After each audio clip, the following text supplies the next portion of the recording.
हरिओम। जय श्री कृष्ण। ओम नमः शिवाय। कर्मकांड बाय आनंद पाठक में मैं आप सभी का स्वागत करता हूँ। महाशिवरात्रि का मैंने वीडियो अपलोड ऑलरेडी कर दिया है और जिन लोगों ने देखा है उन्हें पता होगा।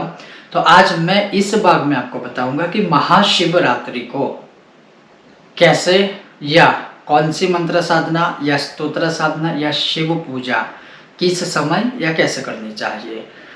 सबसे पहले यही प्रश्न, जैसे हर बार मैं कहता हूं और जो रात्रि सूक्तम में भी प्रमाण में लिखा है कि काल रात्रि, महारात्रि, मोहरात्रि से दारुणा, यह जो 4 रात्रि है वो नए मंत्र या स्तोत्र की सिद्धि के लिए, उसको सिद्ध करने के लिए, अधिक से अधिकम फलम प्राप्त करने के लिए, अधिक फल प्राप्त करने के लिए उत्तम रात्रि मानी जाती है और वह सिद्ध हो चुका है। तो महाशिवरात्रि, इस वर्ष जो महाशिवरात्रि है उस महाशिवरात्रि की रात्रि में, और जैसे मैंने अभी पिछला एक वीडियो बनाया था जिसमें महाशिवरात्रि का संपूर्ण मुहूर्त आदि दिया था, वैसे तो महाशिवरात्रि में कोई मुहूर्त देखने की आवश्यकता नहीं है, लेकिन जो निशीथ काल का समय है या जो प्रहर है, या मान लीजिए पूरी रात्रि ही सुबह से लेकर अगले दिन सूर्योदय तक महाशिवरात्रि की जो तिथि है उसमें आप कोई भी किसी भी मंत्र को सिद्ध कर सकते हैं। जहां तक नए मंत्र को सिद्ध करने की बात है, नए स्तोत्र को सिद्ध करने की बात है, तो उसके विषय में मैं यही कहूंगा कि रात्रि काल के 11:30 से लेके 1 या 1:30 बजे तक यह जो समय है उस समय में कोई भी एक मंत्र या कोई भी एक स्तोत्र कंटिन्यूस आपको जपना है। मान लीजिए आप फॉर एग्जांपल ओम नमः शिवाय या हरिम नमः शिवाय मंत्र लेते हो, तो 11 बजे से शुरू कर दीजिए, रुद्राक्ष की माला से उसके मंत्र जाप करने हैं और करीब 1 बजे तक कंटिन्यूस कीजिए, वह मंत्र सिद्ध हो जाएगा। हालांकि यह मूल मंत्र है और मूल मंत्र को सिद्ध करने की आवश्यकता नहीं होती है, फिर भी अधिक फल प्राप्ति हेतु, मंत्र की सिद्धि हेतु, कामना की सिद्धि हेतु अगर इस प्रकार से इस समय में आप वह मंत्र या स्तोत्र, जैसे शिव सहस्त्र नाम करते हैं, जैसे शिव रुद्राष्टाध्यायी करते हैं, जैसे शिव महिम्नः स्तोत्र करते हैं, नमो भवाय शर्वाय रुद्राय वरदाय च अर्जुन कृत शिव स्तोत्र करते हैं, या मार्कंडेय कृत महामृत्युंजय स्तोत्र किम न मृत्यु करिष्यति, या कोई भी शिव जी का मंत्र या अपने इष्ट देवता का कोई भी मंत्र स्तोत्र उस समय में अगर आप करते हैं तो वह सिद्ध हो जाएगा। अब यह भी है कि सिद्ध करने के बाद क्या करना है, तो जो आपने सिद्ध किया है तो वो आपको प्रतिदिन कम से कम 1 माला, अगर स्तोत्र है तो एक उस स्तोत्र का पठन, अगर कोई पाठ है, कवच है तो उसका 1 बार तो अवश्य पाठ करना ही चाहिए, ताकि उस शक्ति में वृद्धि हो सके, जो आपने सिद्धि प्राप्त की है उसमें और अधिक धीरे धीरे आगे आपको सकारात्मक अनुभव होंगे और आपके सब काम सफल होंगे। बेसिक बात करूं तो महाशिवरात्रि में लघु रुद्र अभिषेक, लघु रुद्र यज्ञ या महारुद्र यज्ञ या महारुद्र अभिषेक, हालांकि एक ही दिन में बहुत सारे पंडित हो गए तभी, बहुत सारे विद्वान पंडित हो गए तभी संभव है, लेकिन सिंपल से एक ही बात कहूंगा कि महाशिवरात्रि में आप शिव जी की या शिवलिंग की 16 उपचार पूजा करवाइए। 16 उपचार पूजा में मध्य के भाग में अभिषेक कर्म आता है, उसमें आप नमो भवाय शर्वाय के 16 पाठ करवाइए या 12 पाठ करवाइए या 121 पाठ करवाइए, या फिर शिव महिम्नः स्तोत्र के 141 पाठ करवाइए या फिर 12 पाठ करवाइए, कम से कम 1 पाठ कीजिए या करवाइए। अष्टाध्यायी रुद्री जो यजुर्वेदोक्त है, ऋग्वेदोक्त है, जो ब्राह्मण के वेद अनुसार होता है, उस मंत्रों के माध्यम से, उस अष्टाध्यायी रुद्री के माध्यम से आप रुद्रा अभिषेक करवा सकते हैं। तो कहने का यही तात्पर्य है कि महाशिवरात्रि में महान फल की प्राप्ति हेतु, महासिद्धियों की प्राप्ति हेतु आप शिव पूजन करवा सकते हैं या कर सकते हैं, या स्वयं ही देश काल अनुसार, शायद हो सकता है संभव ना हो हर जगह आपको कोई विद्वान पंडित जी मिले या कोई ब्राह्मण मिले, तो आप अपने आप स्वयं घर में कैसे करेंगे, तो अब मैं आपको एक स्टेप बाय स्टेप आपको बताता हूँ। किसी भी समय, मान लीजिए पूरा दिन आपको समय नहीं मिलता है, आप रात्रि काल में या मध्य रात्रि में या किसी भी समय जब आपको यह इच्छा है कि चलो मुझे ये मंत्र या स्तोत्र या पाठ या अभिषेक आदि करना है, सर्वप्रथम आप स्नान कर लीजिए। स्नान आदि करके हो सके तो पीताम्बर या धोती या ऐसे जो ट्रेडिशनल वस्त्र है, जो शास्त्रीय वस्त्र है उसको धारण करने की कोशिश कीजिए, उसे धारण कीजिए। वो धारण कर लेने के बाद हाँ, एक प्रक्रिया होती है भस्म धारण की, लेकिन फिर भी मैं कहूँगा कि अगर भस्म है आपके पास तो वो भस्म लेकर अपने शरीर पे, अपने सिर पे, जहां पर भी आपको इच्छा हो, क्योंकि भस्म आप पूरे अंग पर, पूरे शरीर पर कहीं पर भी लगा सकते हैं। फिर भी भस्म का त्रिपुंड कर लीजिए। विधि विधान होता है, लेकिन मैं महाशिवरात्रि की बात कर रहा हूं, तो आप वैसे ही लगा दीजिए, चलेगा, कोई दोष नहीं लगेगा।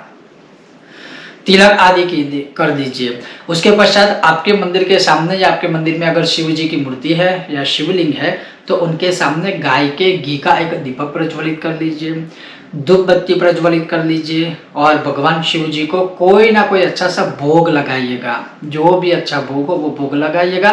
मंत्र जाप आदि करने के बाद वो प्रसाद के रूप में आप सब ग्रहण कर सकते हैं। सबका मतलब है सब परिवार आप ग्रहण कर सकते हैं। अब ये सारी प्रक्रिया कर लेने के बाद लिंग के ऊपर, शिवलिंग के ऊपर आप चाहो अगर अभिषेक कर्म करना है तो शिव महिम्न स्तोत्र या अष्टाध्यायी रुद्री या नमो भवाय शर्वाय किम न मृत्यु करिष्यति, जो भी शिव जी का कोई भी स्तोत्र है उसे सुनकर, अगर आप स्वयं पढ़ सकते हो तो उसे पढ़कर गन्ने के रस से आप अभिषेक कर सकते हो। आप द्राक्षा रस अर्थात अंगूर के रस से भी अभिषेक कर सकते हो। अनार का रस, दाड़िम के रस से, मतलब दाड़िम का रस मतलब अनार के रस से आप अभिषेक कर सकते हो। दूध से अभिषेक कर सकते हो, दही से अभिषेक कर सकते हो, गाय के घी से अभिषेक कर सकते हो, शहद से, मधु से अभिषेक कर सकते हो, शक्कर वाले जल से अभिषेक कर सकते हो।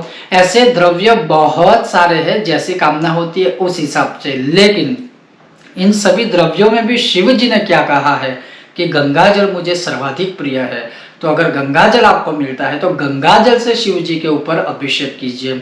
शिव जी को अभिषेक आदि करवा दीजिए। अभिषेक करने के बाद भगवान के लिंग को, भगवान के पूरे स्वरूप को अच्छी तरह से साफ कर दीजिए, पूरा क्लीन कर दीजिए। उसके पश्चात शिवलिंग को या शिव जी की प्रतिमा को आप त्रिपुंड कीजिए। भस्म से, भस्म नहीं है तो किसी भी प्रकार के अच्छे चंदन से भगवान को त्रिपुंड कीजिए, भगवान को टीका लगाइए। कुमकुम का भी आप ऊपर टीका लगा सकते हो, तो शिव जी को कुमकुम और चंदन अर्पित कीजिए। कुमकुम का प्रमाण दिया हुआ है लिंगाष्टकम में, कुमकुम चंदन लेपित लिंगम तत्प्रणमामि सदा शिवलिंगम, अर्थात आप शिवलिंग को कुमकुम और चंदन का लेपन कर सकते हो।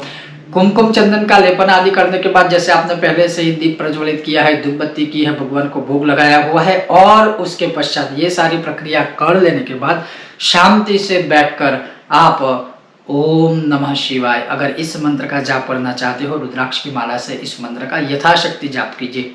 कितने भी समय कीजिए, 5 मिनट, 10 मिनट, 15 मिनट, 20 मिनट, 1 घंटा, 2 घंटा, 3 घंटा, जितना भी आप चाहो उतने समय तक यह मंत्र कीजिए। अगर आपको गणेश जी का मंत्र सिद्ध करना है तो मूल मंत्र ओम गं गणपतये नमः, इस मंत्र की रक्त चंदन की माला से आप मंत्र जाप कर सकते हो। अगर आप लक्ष्मी जी के किसी भी मंत्र को सिद्ध करना चाहते हो, किसी भी मंत्र इंक्लूडिंग एकाक्षरी बीज मंत्र, स्फटिक की माला या रक्त चंदन की माला से यथाशक्ति इसके मंत्र जाप कर सकते हो, या लक्ष्मी जी के कोई भी मंत्र का आप जाप कर सकते हो। तो कहने का यही तात्पर्य है, आपके जो इष्ट देवता है, जैसे श्री रामचंद्र भगवान है तो राम रामाय नमः, तुलसी की या रुद्राक्ष की माला से आप मंत्र जाप कर सकते हो। हनुमान चालीसा की अगर आप पाठ करना चाहते हो तो जो 100 बार पाठ कर कोई छूट ही बंदी महासुख होय, 100 बार हनुमान चालीसा का पाठ कर सकते हो, या यथाशक्ति आप पाठ कर सकते हो। कहने का यही तात्पर्य है, जो भी मंत्र या स्तोत्र आपको सिद्ध करना है या भगवान शिव की कृपा प्राप्त करनी है, यही जरूरी नहीं है कि हमें कुछ ना कुछ चाहिए, कोई ना कोई कामना के लिए ही हम यह सारी चीजें करें, किंतु परिवार के कल्याण के लिए, अपने कल्याण के लिए, शिव कृपा प्राप्त करने के लिए सरल 16 उपचार से शिव जी की पूजा करनी चाहिए। तो शिवरात्रि में किसी भी समय आप अपने समय अनुसार, देश काल अनुसार और यथाशक्ति अनुसार यह सारी पूजाएं कर सकते हो। मंत्र जाप, पूजा पाठ आदि कर सकते हो। उस दिन आप उपवास भी कर सकते हो, और उपवास के विषय में मैंने अभी 1 हफ्ते पहले वीडियो बनाया है कि उपवास किसे कहते हैं। दिन में 200 बार खा के 2000 लोगों को बोलना कि मैंने आज शिवरात्रि का व्रत किया है, क्या वो सही है? वो अगर आपके मन में प्रश्न है तो जरूर मेरा वह वीडियो देखिएगा कि क्या सही में पूरा दिन हम क्या खा सकते हैं, क्या नहीं खा सकते हैं। तो वही चीज मैं फिर से रिपीट नहीं करूंगा। तो महाशिवरात्रि का इस प्रकार से आप व्रत कर सकते हो। अगर आप अस्वस्थ हो कोई बहनें महिलाएं गर्भवती है तो उन्हें उपवास करने की आवश्यकता नहीं है। बूढ़े बच्चों और गर्भवती महिला को उपवास करने की आवश्यकता नहीं है। वो केवल जिस अवस्था में है उसी अवस्था में भगवान का स्मरण करके भी इस व्रत का फल प्राप्त कर सकते हैं और यह शास्त्र सम्मत है। तो इस प्रकार से आप शिवरात्रि में भगवान शिव को प्रसन्न करने के लिए, अपने इष्ट देवता को प्रसन्न करने के लिए, अपना मनचाहा मंत्र सिद्ध करने के लिए, मंत्र ग्रहण करने के लिए इस शिवरात्रि में यह सारी पूजा पाठ, अभिषेक या मंत्र सिद्धि साधना आप आदि कर सकते हो। यह था आज का एक सरल और संक्षिप्त विषय। आपको यह विषय कैसा लगा अवश्य बताइएगा। इस विषय के विषय में अगर आपके मन में कोई संदेह या शंका है, जो उचित प्रश्न है, वो कमेंट के माध्यम से आप हमें पूछ सकते हो। मैं अवश्य उत्तर देने की कोशिश शिवरात्रि से पहले करूंगा। आप सबका बहुत बहुत धन्यवाद। जय श्री कृष्ण, ओम नमः शिवाय। और आप सभी को मेरी ओर से महाशिवरात्रि की बहुत बहुत शुभकामना।